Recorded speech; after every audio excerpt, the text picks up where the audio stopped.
Hi, I'm Dr. Sarah Stebbins, Change Management Consultant. As an organizational employee or leader, you have been involved in, and perhaps the initiator, of many changes, because that is what is expected of you, isn't it?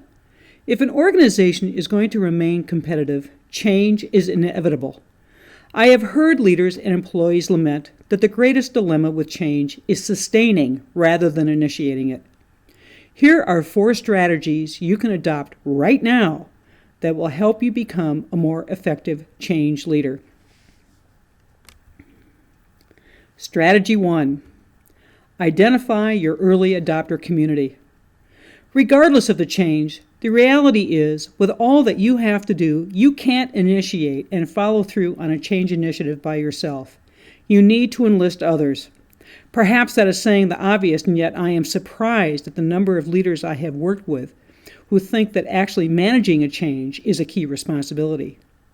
Change success relies on engagement of stakeholders. Here's a bell curve that graphically describes how engagement works during change.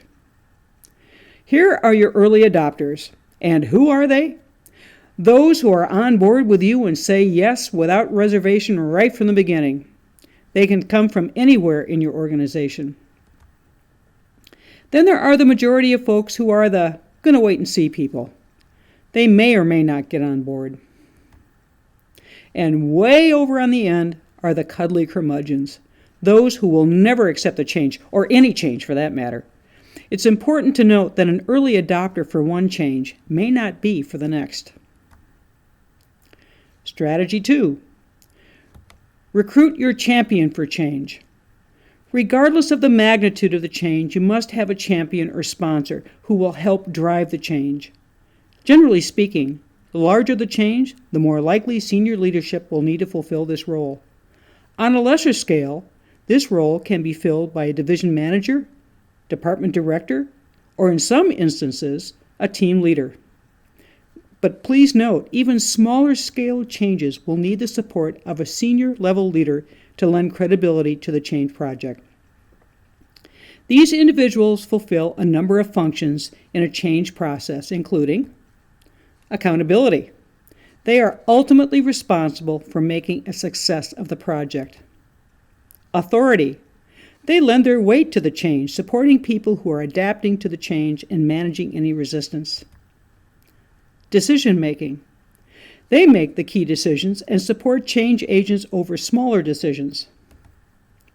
Support. By lending their support, they legitimize the change initiative at every level of the organization.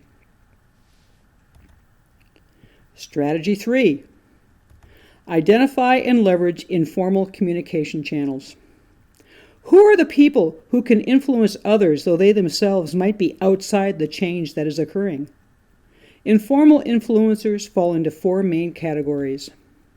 Advocates, who persuade other people that the change is a good idea. Connectors, who can help connect to others that you may not have a relationship with but need to. Controllers, who control access to information or people. Experts with technical expertise, important to your project.